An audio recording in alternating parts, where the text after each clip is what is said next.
Okay, good morning po sa inyong lahat mga kababayan. Pag-usapan natin ngayon, itong panibagong pag-aabogado ni Marcoleta sa mga diskaya. Imagine, budget hearing ng Department of Justice, pero sinadiskaya ho yung paksa niya at saka yung tungkol dun sa sa pagpasok nila sa witness protection program. Pero sinasabi niya hindi daw niya sabi niya I'm not defending the Diskaya. Kaya ako lang po pinipilit ito because kagaya ng sinabi ko, gusto nating ma-identify yung mastermind. So, in his premise, hindi pa po, di ba?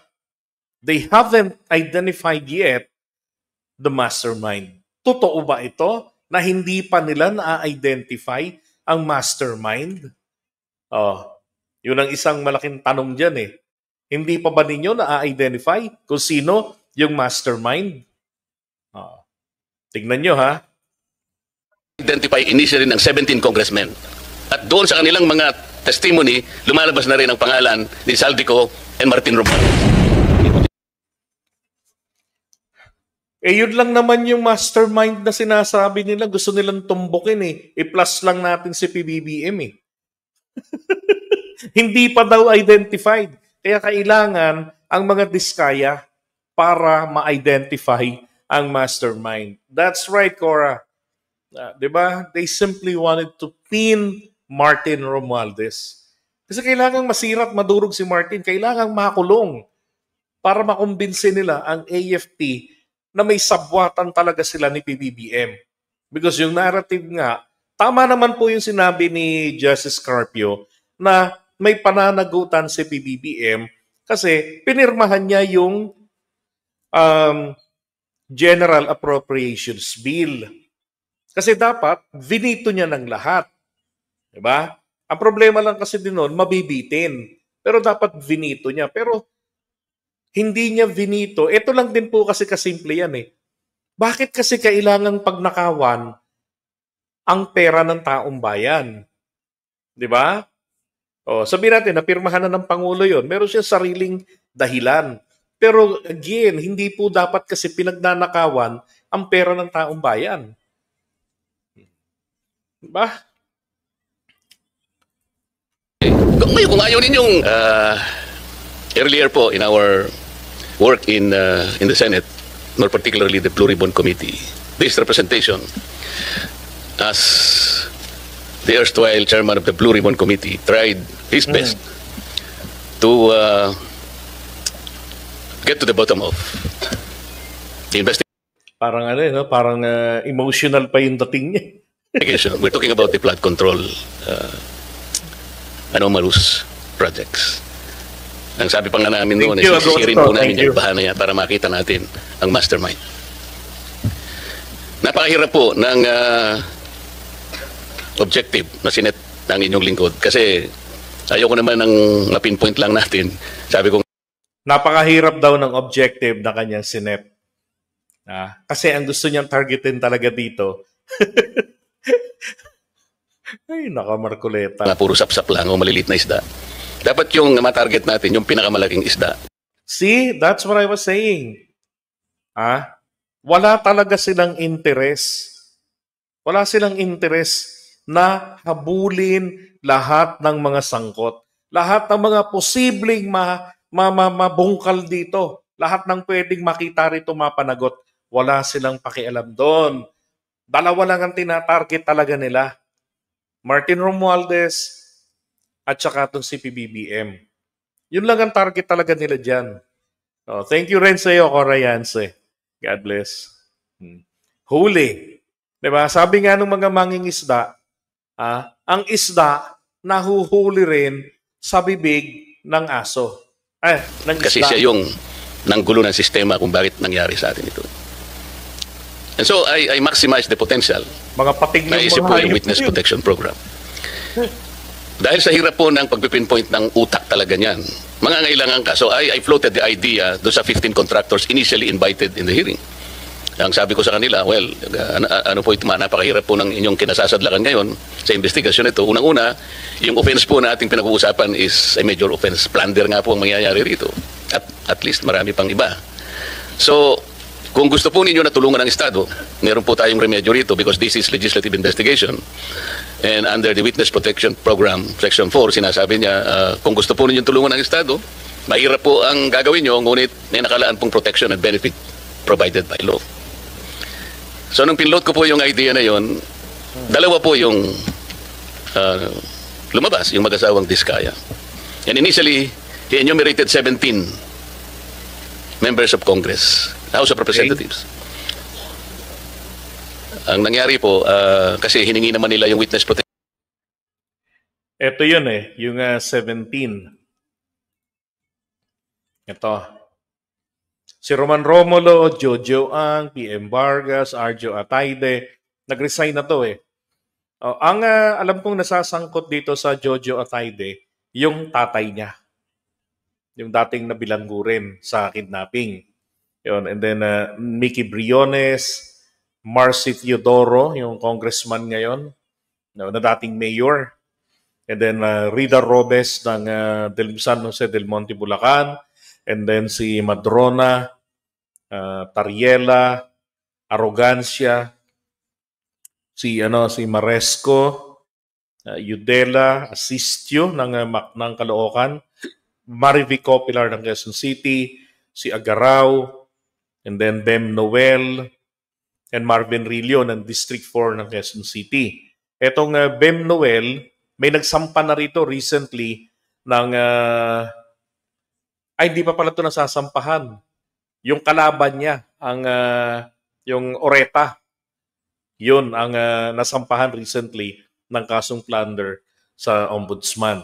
So ito yung sinasabi niya ni Marcoleta na initially nakapag banggit ng pangalan daw yung mga Diskaya. Pero mukhang wala naman siyang interest na i-persecute yung mga yan . Hindi nga siya nagka-interest na ipatawag yung mga yan, di ba? Okay, so balik natin siya. Program. So, nung panahon ko po, I recommended that they be processed under the Witness Protection Program. So, sumulat po ako sa Senate President. Yun naman po yung dapat Sa kamalasan naman po, yung araw din na yun, nagkaroon ng coup. So, napalitan po ang Senate President. Yung naging Senate President, ayaw niya na po. Ayaw niyang ituloy. At dahil nga po, mayroong sinabi yung former Secretary of Justice, we cannot process them until and unless they return yung kanilang mga ninakaw, blah, blah, blah. So the new Senate President, pinangatawanan niya yun. So nga naman, sabi niya, the Secretary of Justice, sabi niya, that's a good policy. Kailangan mag-restitute muna sila before they can covered by the WPP. So paano po? How can we begin to even pretend that we know what to do and to help the state prosecute? Kung sasabihin na kahit na wala po sa batas, ipipilit halimbawa ng inyong dating secretary na kailangan mag-restitute muna. I told him it is not a requirement under the law. But he insisted in saying, well, yeah, it's not in the law, but we can always agree on something like a good policy for the state. Do you agree with him? Gugulatin siya nito sa sagot . I agree with the position of Secretary Boying Rimulya, now the Ombudsman. Basically, it being one of the conditions. When we look at this, Your Honor, we're looking on the ultimate objective, paano yung Estado mananalo at mapapanagot itong mga to. Wala pa pong tapos sa pagpoproseso ng mga nakasalang na nag-a-apply po ng Witness Protection Program. Kasi kaakibat po sa pag-aaral na to, kasama rin po yung under the Witness Protection Program, kasama rin po sa pag-aaral ng atin pong prosecution team na yung paano kung pwede ba under Rule 119 naman pagpasok po. Marami pong iba't ibang binabalangkas at pinag-aaralan, Your Honor. At itong mga bagay na to, pwede pa pong makapagdagdag. Ipapasa ko kay Chief Dong at ito po ay aming masusing pinag-aralan at ilalahad niyo po yung iba pa pong mga prosesong tinitimbang. Wala pa pong sarado, Senator.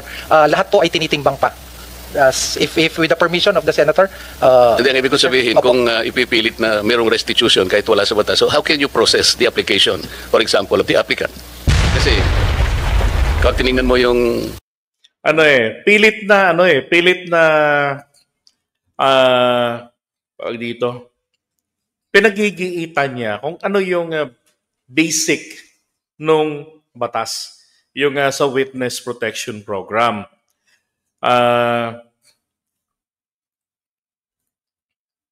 Pero ang nakalagay po naman kasi dito, hindi nga kasi sinabi rito ang restitution. Ang sabi dito ng Republic Act 6981, Section 2, na etong Department of Justice ang siyang pinaka mamamahala nitong programa na to, na maisakatuparan yung Witness Protection, Security, and Benefit Program. Itong sa pamamagitan ng kanilang sekretaryo ng Department of Justice, sabi diyan, shall formulate and implement. Ibig sabihin, malaya na, kaya hindi na in-specify dyan kung ano-ano yung mga dapat lang gawin niya. Hindi in-specify dyan na ito yung guidelines, ito yung limitation mo.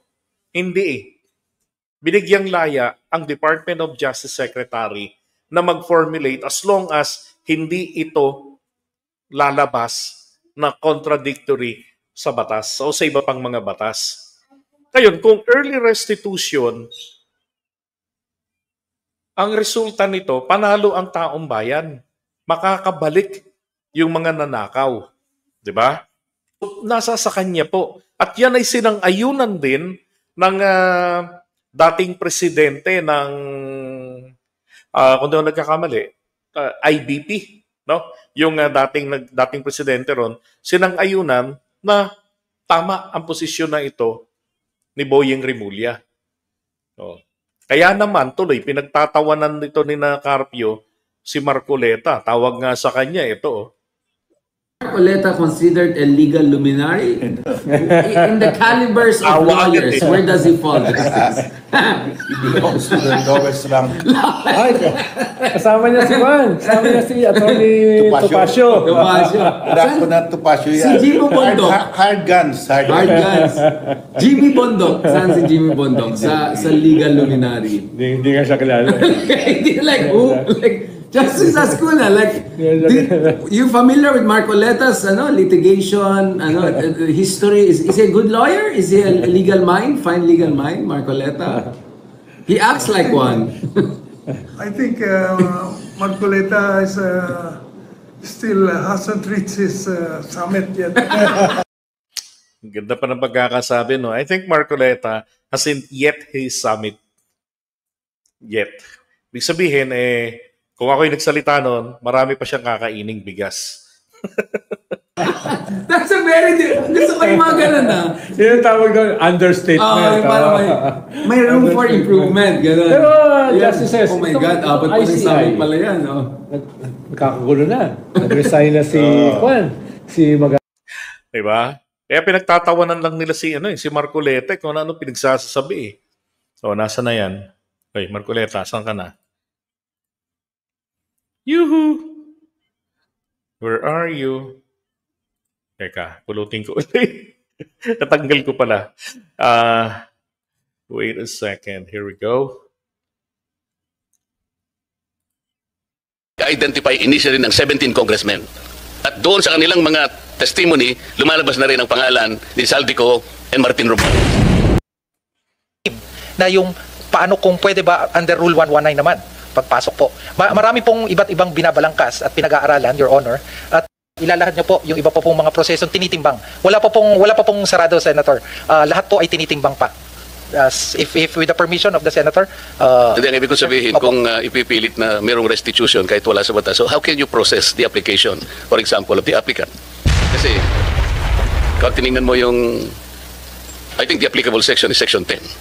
Basahin mo yun, wala namang restitution. So, kung ipipilit natin that somebody should first restitute, doon pa lamang sa title ng batas, Secretary. Okay, Section 10 daw. Nakasabi ko lang, eto na nga. Ito yung sinasabi niya, state witness, any person who's participated in the commission of a crime, yung kahit na sino raw na may kinalaman, o may kinalaman sa isang krimen, at nais na maging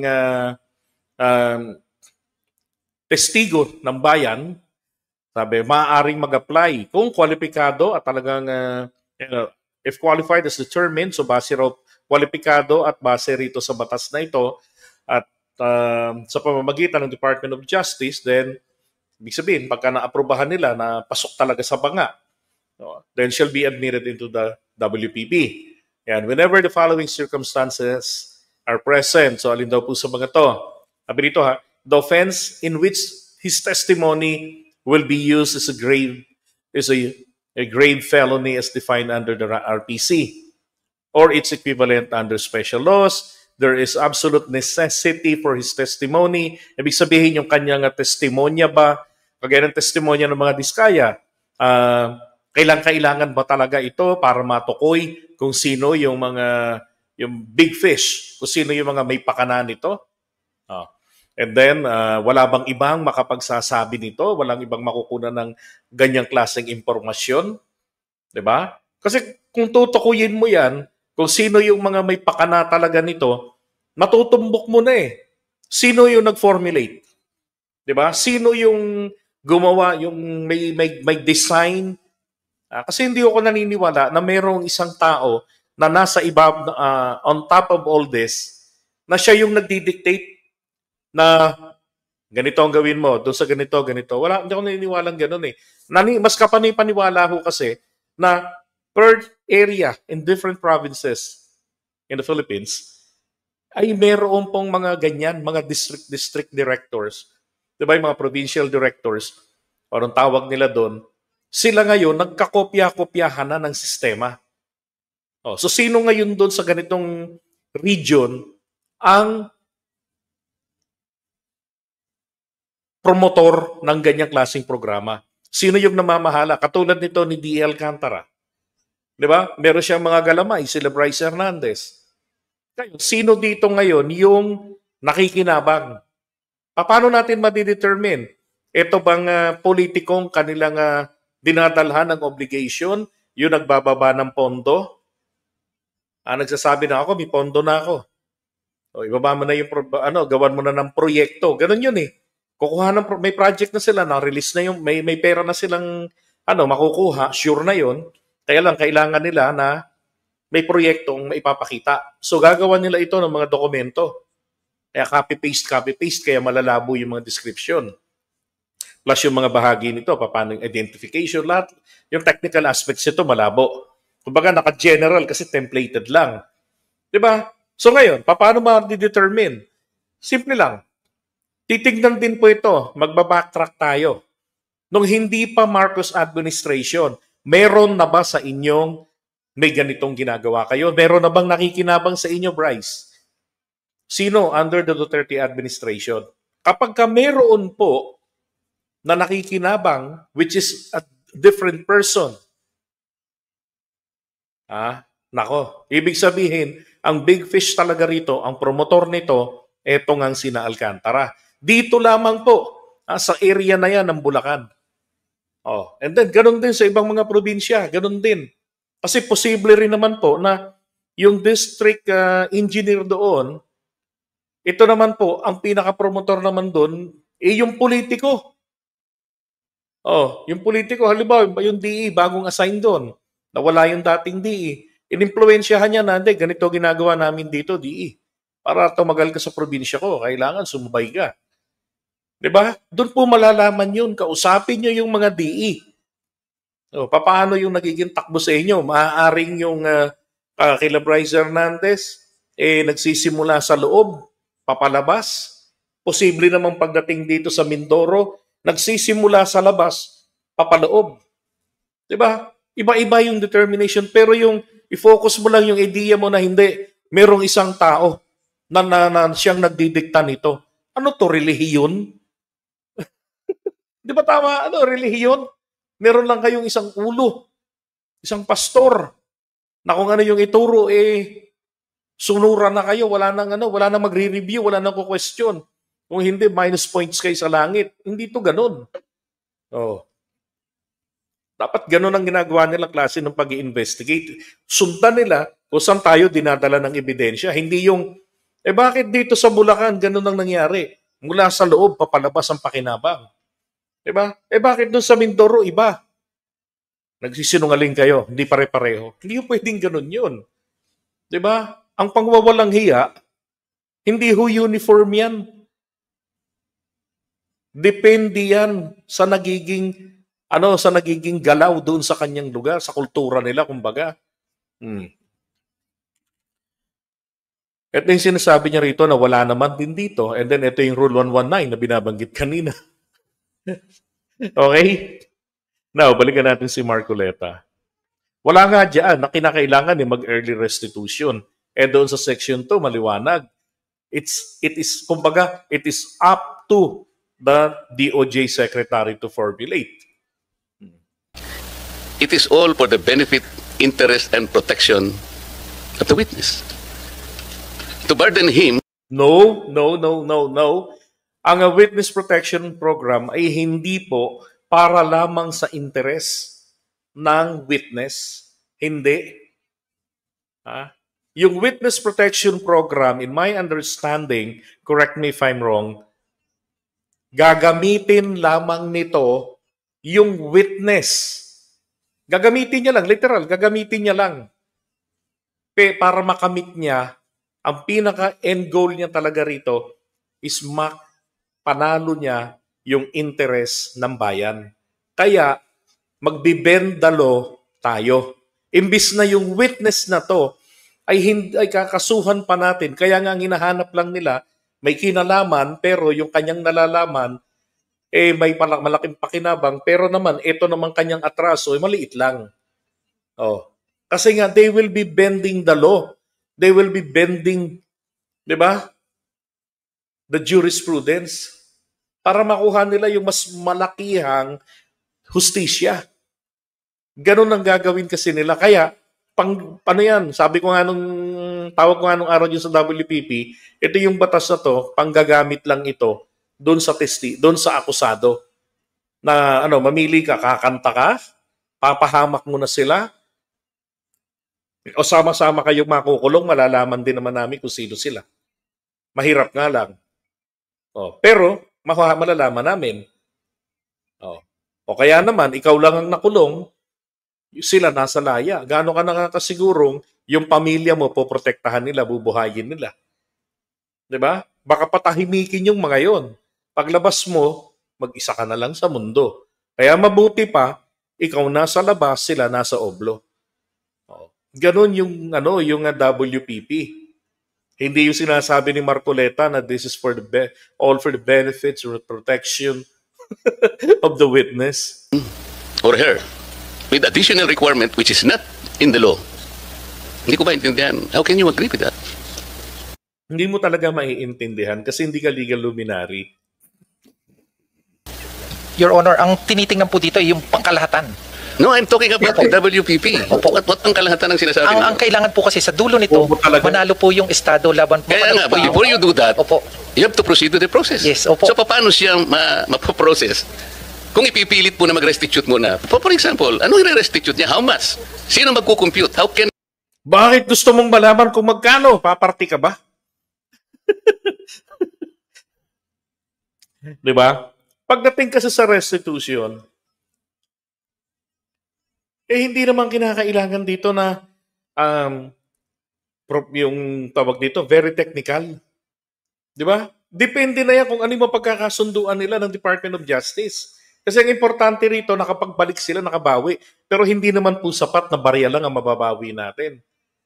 Kung makukuha natin yung mga alkansya, kunin natin.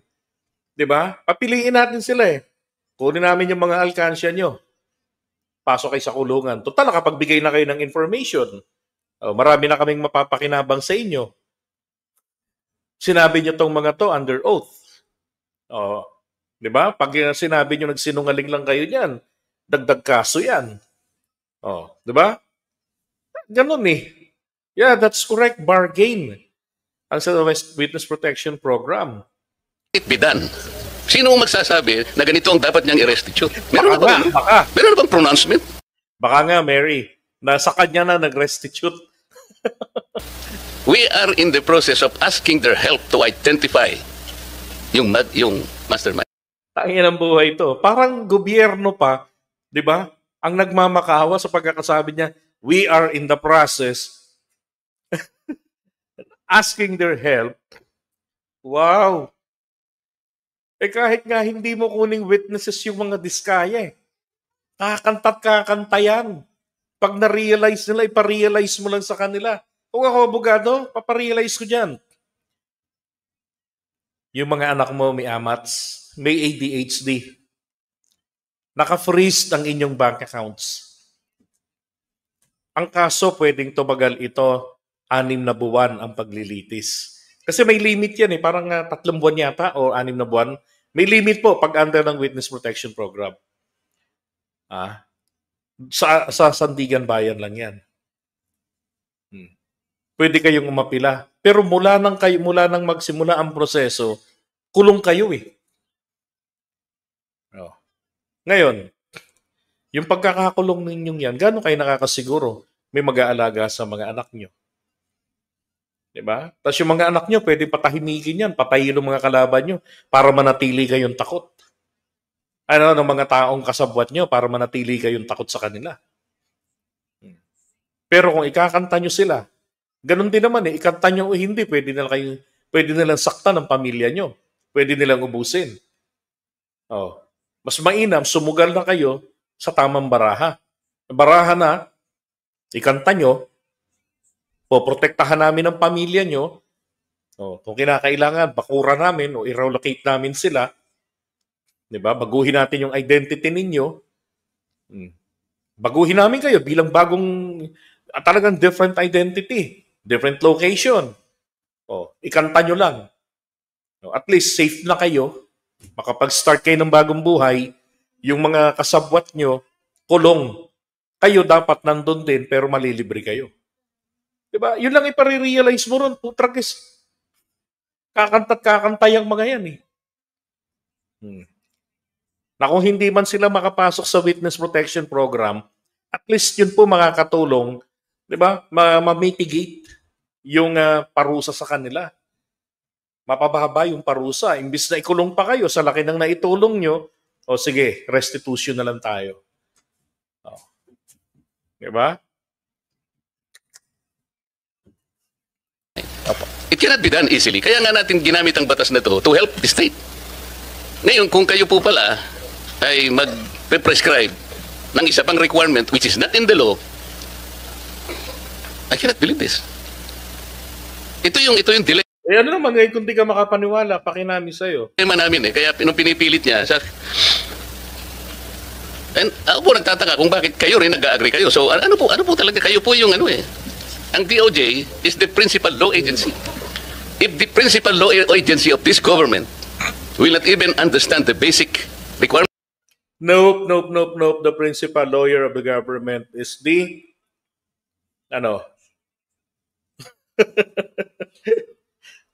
yung pinanggalingan ni Kalida. Na ngayon ay hawak ni Berberabe. Di ba? Langiya ka, Marcoleta. Of the law para lamang magkaroon ng nag-a-apply pa lang yung tao po Imagine, hindi man natin masasabi. Alam mo, Marcoleta, kakapilit mo nang nag-a-apply pa lang yan. Ganito yan Ito obvious si Marcoleta, hindi ho ito babad o nakakaranas ng litigation sa korte. Sa court litigation, ang may control po 100% pagdating sa presentation ng ebidensya ng mga buhay na testigo, sapagkat yung mga patay di naman nagsasalita. Yun pong abogado, pwede niyang sabihin na ikaw nag-a-apply kang maging testigo pero hindi kita kailangan. Nasa kanya yun, depende sa kanyang diskarte yun. Nagsasabi nito ni Marcoleta. Kung ultimately magkukwalifies or even if he qualifies. Hindi pwedeng ipilit na eto may nag-a-apply na witness, kunin natin. Kasi mahalaga yung sasabihin niya. Kung sa tingin ng abogado, hindi mahalaga yan para maging witness ko. Kasi yung mahihita nila, mas malaking pakinabang pa kumpara naman doon sa maikakanta nila. Na pwede pa nating makuha yung ibang information sa iba, sa mga ebidensya. Diba? Tapos papalusutin natin itong guilty nationwide.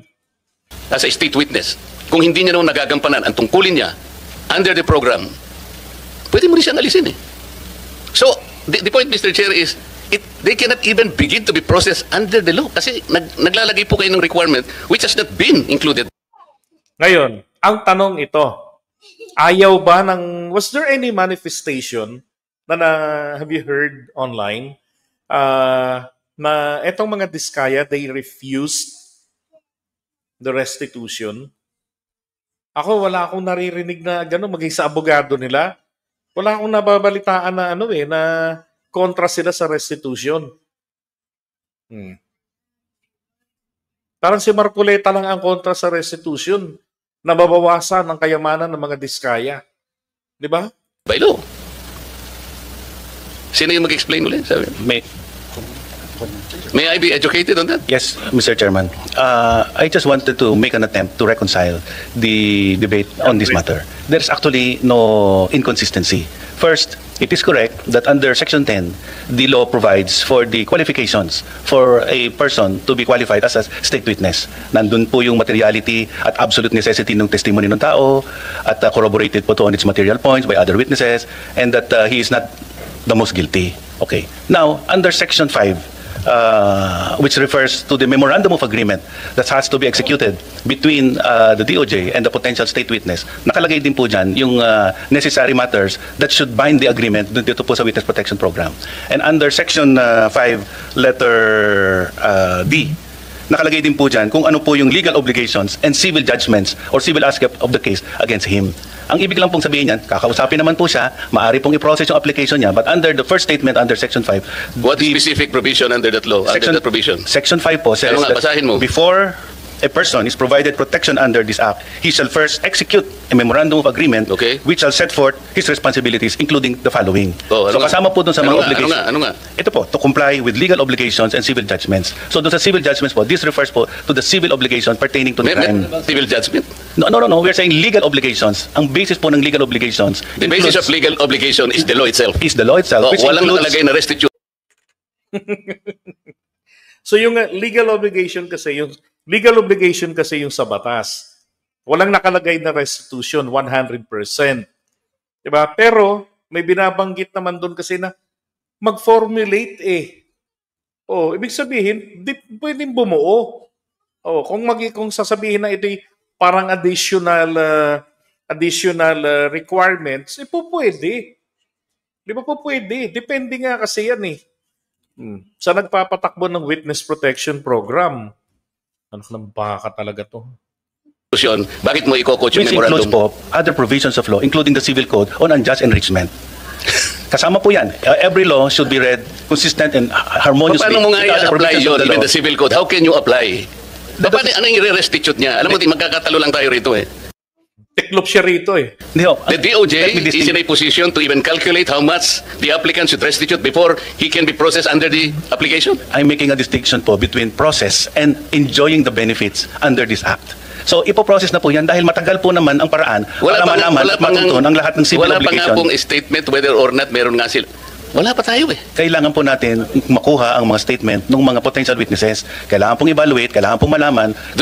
Tama. Ibig sabihin ni Andres, yung mga potential witnesses, actually, everybody na nasasangkot doon, na nagsasalita na tatanong na, lahat sila potential witnesses. So titimbangin nga nila rito, sino yung may pinaka doon sa section 10? Sino yung may pinaka-importante na testimonya? Na walang ibang makukunan ka nito. Kumbaga, some kind of testimony enough to convict the suspect na kapag ka hindi niya tinindigan, wala nang ibang makukunan ka ng ganyang klaseng testimonya na mayroong talagang sapat na nalalaman. Sa memorandum na sinasabi mo, Yusek, sinasabi restitution?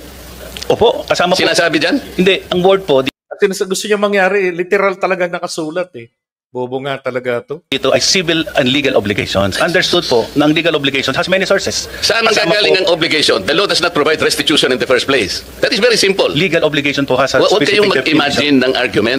Tangina. Hindi niya magets talaga na po pwede pag sinabi mong legal obligation, ito ay manggagaling ito sa isang kasunduan. Magkakaroon ng kasunduan ang mga diskaya sa Department of Justice, di ba? Kung magkano yung napagkasunduan nila na halaga ng ibabalik nila. Oh, kasi napakaganda po ng benefits pag sila ay nakatatanggap. At napakasama naman kapag hindi po sila tinanggap sa witness protection. Yusek, magtatagal lang tayo rito. This is very simple enough. Apo. Anyway, ang sinasabi ko Kapag lang ka ba po, hindi provided ng batas, magiging reasonable obligation under the provision you're quoting? we are saying that legal obligations is defined under You the law. cannot And legal even... obligations You includes cannot... adjustment.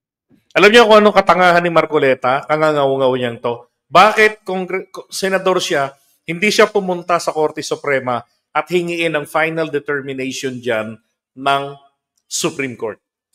Because I'm sure meron ng precedents yan na sumasang-ayon na gamiting isa sa mga requirements yung restitution. Oh, kasi paano mo sabihin yung good faith? 'Di ba? Wala namang mawawala sa kanila. Kakanta lang sila. Tapos wala nang mababawi gobyerno. Mamaya makikita nyo, hindi niya kabisado talaga yung WPP. Your opinion will even matter here. That's your opinion. Ang pinag-uusapan natin is the requisite of law. Does the maxim expressio unius est exclusio alterius ring a bell to you? Alam po natin yun. Ang So, anong sinasabi ibig ko po, sabihin nun? Ang what is expressed excluded is not included. Kaya nga. You are including an opinion which was not expressly enumerated under Section 10 of the law. Tangina Marcoleta. Pipilit mo yung Section 10, yung Section 2 nga, hiwalay Hiwalay yung Section 2. Sa Section 2, wala nga in-specify. Ang sabi doon, mag-formulate. Oh. Yung Section 10 po kasi, mga kababayan, ang magiging silbi nito, ito yung magiging batayan na ito bang taong ito, bago natin siya kuning witness at mag-early restitution, titignan natin, pasok ba siya rito sa banga? Yun eh. Kasi kung hindi naman siya pasok dun sa banga, ba't pa natin i-entertain siya at mag-early restitution? Oh.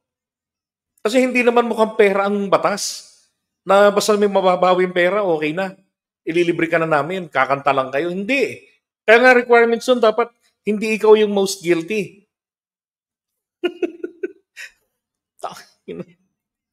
We submit, Your Honor, that a witness can be processed under this program, but he cannot receive any of the benefits as stated in Section 5 unless the matter referring to legal obligations is reduced into writing in a memorandum. So, Mr. Chair, Di ba? the opinion of the user Buti na lang, alam nyo, maganda yung dyan, nasa sa may gilid. Oh.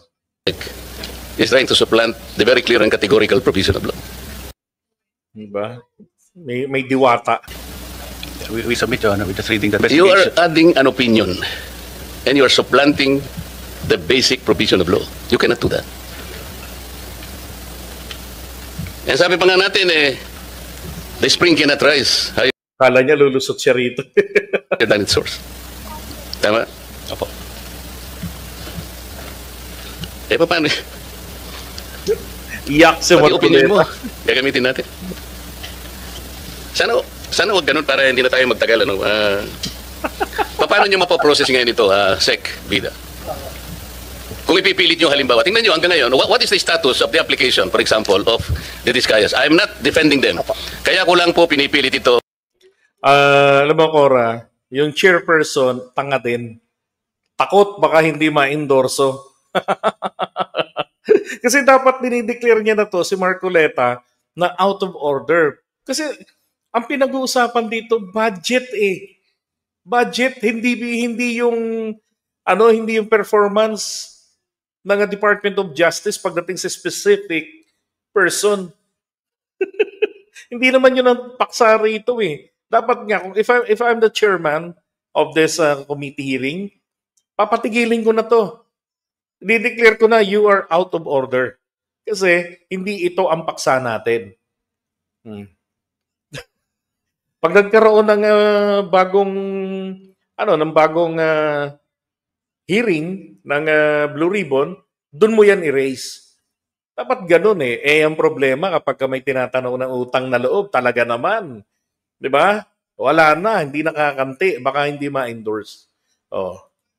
Because kagaya ng sinabi ko, gusto nating ma-identify yung mastermind. Opo. Kung ayaw ninyong i-identify yung mastermind, that's a different matter altogether.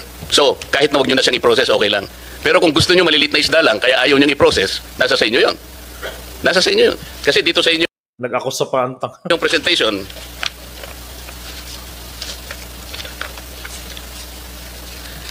yung office ng secretary, yung law enforcement program ninyo, yung percentage of successful prosecution, meaning conviction vis-a-vis acquittal, is 90.14%. Pero yung percentage of successful prosecution in cases with witnesses covered by the program, it's 95.3%. And then the third, percentage of successful prosecution in relevant cases handled by the DOJ prosecutors, 80.5%. So dito mas mataas talaga yung success if you will use the WPP. Hindi nga ako, nagtataka nga ako kung bakit averse kayo dun sa pag-process dun sa... Tignan mo sinasabi niya mataas ang success rate kapag ginagamit nyo yung WPP. Anak ng putya ka, bakit ka pa nangingialam? Bakit yun ang question mo yung kanilang proseso? Di ba, mataas yung success rate eh. Huwag ka nang makialam. Kung gusto mo mag-resign ka, tapos makiusap ka kay PBBM, ikaw ang gawing Department of Justice Secretary kung magtiwala sa'yo. Samantalang wala namang nilalagay na restitution, ipipilit nyo para lang hindi sila makover ng program. So ano mangyayari sa batas natin? Hindi nga mo, tanga talaga, di ba? Sa Section 10, nakalagay rin doon, hindi dapat most guilty. Most guilty, isa sila sa mga most guilty. Binabaliwala niya yon. He is actually the one bending the law. Ingot nga talaga to, maingay lang. You will insist on an opinion supplanting the requisites categorically provided by law. Hindi talaga makakapaprocess. So pinipili nyo yung gusto nyo i-process. Paano natin? Sila lamang ang nakapag-identify initially ng 17 congressmen. At Bakit? Kapag ka nakapag-identify ng 17 congressmen, sapat na bang dahilan yun? Wala nga siyang interest doon na yung mga yun, ma-persecute yung mga yun eh. doon sa kanilang mga testimony, lumalabas na rin ang pangalan ni Saldico and Martin Romualdez. Kung ayaw ninyong bigyan sila ng protection under that law, kaya siguro umayaw na sila sa ICI. Di ka sigurado dyan. Wala silang choice. Kaya nga, open na naman sila ngayon makipagtulungan eh. Pero hindi na raw sila interesado ang mga diskaya sa Witness Protection Program. And here, Marcoleta is ngaw-ngaw na ngaw-ngaw pa rin. So what is their status now with the DOJ? Are you insisting that they restitute? How much? How do you compute it? If I may, Your Honor. Oh, yes. If I may, Your Honor. To be consistent, the Department of Justice... No, you are not consistent from the beginning. Huwag mo sasabihin to be consistent. Consistent nga sila eh. Ikaw consistent ka rin, Marcoleta eh. There is no consistency here. Sige. Magkano ang gusto niyong restitute nila in the first place? Okay. Abonohan mo? Wala pa po sa... Alam mo, kesa sa ipilit ako, ito lang kesa sa ipilit pa yung restitution, total, naka-freeze naman na yung mga assets nila eh. 'Di ba? Dagdagan pa kung alin pa yung hindi naka-freeze. 'Di ba? I-freeze na lahat yun. Para maging magbobote na yung mga yan, mga lakal na lang yung mga yan. Tignan natin kung bubuhayin sila ni Marcoleta. Ngayon, pagka nagtanong na, Your Honor, willing naman kami mag-witness, willing naman kami mag-comply sa patakaran nyo eh. Hindi, para walang gulo. Humingi ka na lang ng pangkain kay Marcoleta. Siya na magsusupply ng pagkain ng mga anak mo, pang-aral ng mga anak mo, at pagkain mo sa loob ng kulungan. Kasi siya yung harang ng harang eh. Imagine, itong pamilya Diskaya, wala silang sinasabi tungkol dyan sa restitution. Hindi sila tumututol. You know why? Simple lang. Kasi meron silang abogado sa Senado, si Marcoleta. Kaya kahit na ayaw ng mga Diskaya sa restitution, hindi nila ma-voice out. Kasi delikado. 'Di ba? Na baka magalit ang mga taga-Department of Justice. Kaya merong Attorney Marcoleta sila na siyang aaw-aw para sa kanila. Ganun lang kasimple yon. Kaya hindi umiimik ang mga diskaya na ayaw nila.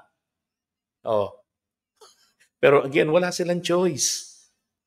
Estado na ganon. So mga tweet, hindi mapoprocess talaga yan. Pinoproseso po namin, Your Honor, yung kanyang application. How can you process the application, Mr. Chair, if you are providing another requisite which is not even written in the law? You are imagining something that is not Tingnan nyo yung section 2, hindi niya matala-talakay ni Marcoleta. within the law. You are Department of Puro ka within the law, buisit. Justice. Ito yung sinasabi ko sa inyo. You're supposed to be the chief. Pwede ho bang magdagdag, Your Honor? Halimbawa po, sa pagitan po ng pagpapalitan ng statement mula sa witness, sinabi ng isang witness, di ba, kasama ako sa sindikatong ito.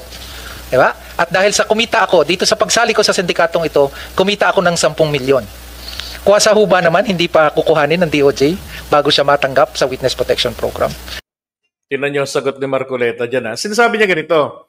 So, meron daw isang aplikante. Sinabi niya na, alam mo, sa sindikatong ito, kumita ako 10 million eh. Sa illegal na gawaing ito. Kaya sabi niya, yun ba namang 10 million yun, hindi ko kunin ng Department of Justice? Para bago siya makapasok sa sa Witness Protection Program. Mga practical na aspeto lang po, Your Honor. So ano nga sinabi sa inyo ng mga diskaya? Na-determine ninyo kung magkano ang kinita nila? Diba? Kaya po, Your Honor, alam nyo, hindi ho pwedeng sagutin nila yan dyan. Kasi nandyan sa WPP law mismo, dapat sikreto yan. Detalye yan. Bakit gusto mong malaman? Poporsyento ka ba? Nakuha nyo na ba? Did they admit to you na sila ay nangulimbat ng ganito karaming pera? I have to explain myself. Opo. Hindi ko dinidepensa ng mga taong yon. Opo. Ginawa ko lamang yon doon sa nalalaman ko na ma-identify natin ang pinaka-mastermind dito. Yun lang, wala nang iba. Opo. Kung gusto nyong ang ma-identify, puro butete at saka sapsap, bahala na kayo sa buhay nyo. gusto rin po namin, Your Honor. Gusto nyo pala eh. Opo. Why are you putting a requirement that is not within the law? Tsaka na natin sila pag na-prosecute na natin yung mandarambong, na-prosecute na natin yung mastermind. Bakit? Makakalampas pa sila sa civil liability? Yes, makakalampas po sila sa civil liability. Oh my God. Of course, the court will, in Ayan o. proper time, adjudicate kung anong dapat ilang isoli sa gobyerno. That is the only time when restitution can be done. Kasi mayroong court order eh. Pero sa ngayon, will you abuse your discretion na kaya niyong gawin ito kahit na wala sa batas? How can the Department of Justice do that? You're supposed to be the embodiment of justice. Mr.